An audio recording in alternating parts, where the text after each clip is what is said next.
The PPPC, upon assuming office in August 2020, embarked on an ambitious and comprehensive national housing program designed to provide affordable housing, foster vibrant communities, and stimulate economic growth.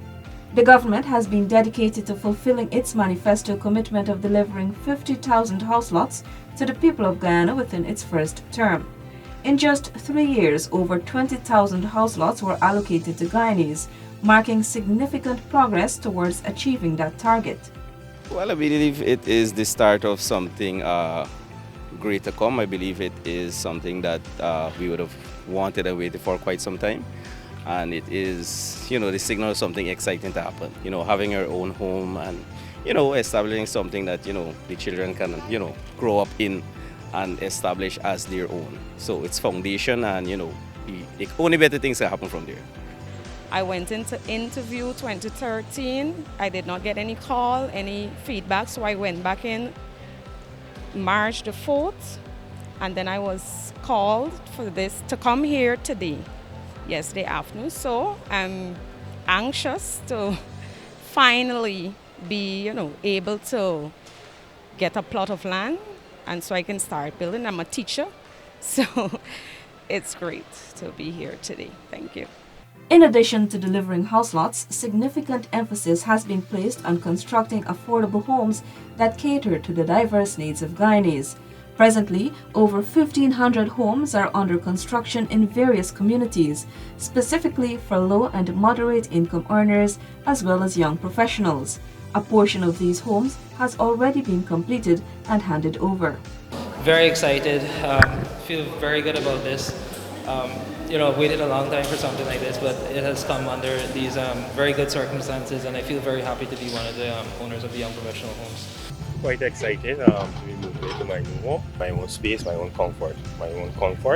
I'm now starting a family. My wife and I have a newborn, so it will be a good comfort zone. The Hinterland Housing Program has started, providing new homes to families in regions 1, 7, 8, and 9.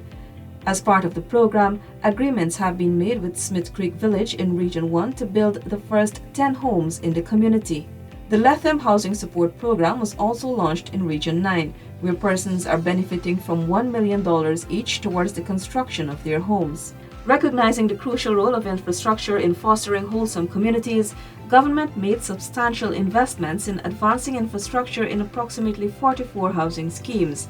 Billions of dollars were allocated to upgrade and construct new roads, bridges, and culverts, and install utility services. And this is to allow persons to be able to access their new area. We have already advertised for the 2023 program. We have about 21 locations that are currently being advertised, and for which that represents allocation exercises that were done this year, and so the infrastructure will be done, will be completed next year. And inclusive of that, the only addition to that for what we have advertised is that we've added a Silica City because we have to start work, commence occupancy and activities at the Silica City. And this is something we've been speaking about, or the new city. And so infrastructure works are ongoing, created a number of employment opportunities across the country, allowing persons who have been, even in many cases, persons who were allocated before, to now occupy that space. Notably, works started on the development of Silica City, Guyana's first smart urban center outside of Georgetown. Some $2 billion was earmarked for the first phase of infrastructure works in the area, located on the Suez-Dyke-Linden Highway.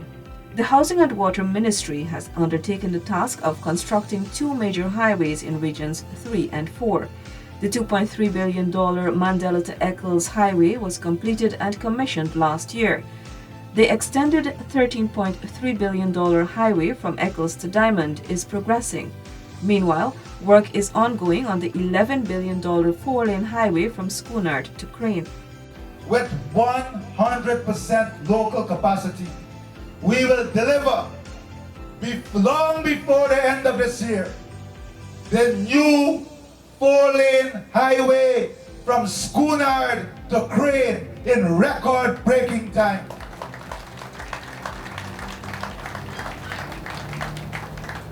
Whilst all of that is going on, More than $25 billion is being expended in the housing sector. And you may ask, what does that have to do with today's event? But housing, health, and education are integrated in such a way that there must be a seamless development path if we are to have sustainable development in these three areas. One notable initiative is the cement and steel subsidy, which commenced earlier this year. Under this program, individuals constructing homes costing $6 million or below is benefiting from 1 sling of cement and the steel needed for the foundation. Those constructing homes ranging from $6 million to $25 million are entitled to 2 slings of cement. Over the past year, a number of areas were targeted for regularization, providing hundreds of families with legal documents for the lands they have been illegally occupying for years. On the legislative side, a modern condominium bill has been passed in the National Assembly, establishing a structured and clear policy framework for the ownership and management of townhouses and condominiums. The beauty of the Condominium Act is its adherence to the principles of transparency and accountability. And that is something that we're very proud of as well, because that is the first piece of legislation, the Condominium Act, in which people are held accountable and there are strict timelines associated with approvals. And so even the minister has a strict timeline in which he or she has to respond in terms of first acknowledging an application, and then there's a time limit on when a decision must be issued. So whether a decision in the affirmative or in the negative, a decision must be made within a particular timeline so that a developer or an investor knows whether their application has been approved or not within a certain timeline. The Planning and Development Single Window System Bill was also presented to Parliament for passage. A $202.9 million single window information technology platform is also being developed for planning and building permits. In just 3 years, the government's National Housing Program has ushered in a new era of hope and prosperity for Guyanese citizens.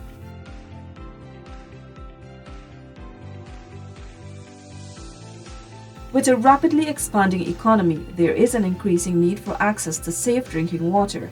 Recognizing this demand, the PPPC administration has made significant investments to ensure the availability of potable water to thousands of residents for the first time, as well as improve access to treated water.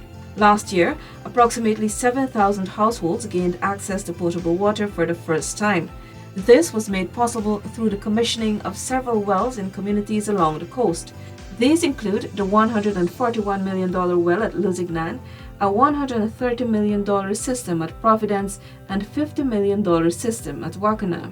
It's such a great work the government have done, because the water in the past 6 years, we only get it at certain times. And sometime at the time, that's the time when you're not at home, and when you're home, you need the water. Commissioning would mean that we would get access to water. The water would be, fluently at all times of the day, which we had challenges before when the well collapsed. And we are very grateful. We are very grateful that Guywa would have stepped in. To improve access to treated water, $8.5 billion in contracts were also signed for the construction of 7 large water treatment plants along the coast. This will see over 100,000 people benefiting in areas including Onderneming in Region 2, Parika, Wales and Lost in Rust in Region 3, and Caledonia, Cummings Lodge and Bachelor's Adventure in Region 4. Some 12 existing water treatment plants are also being upgraded to the tune of approximately $6 billion.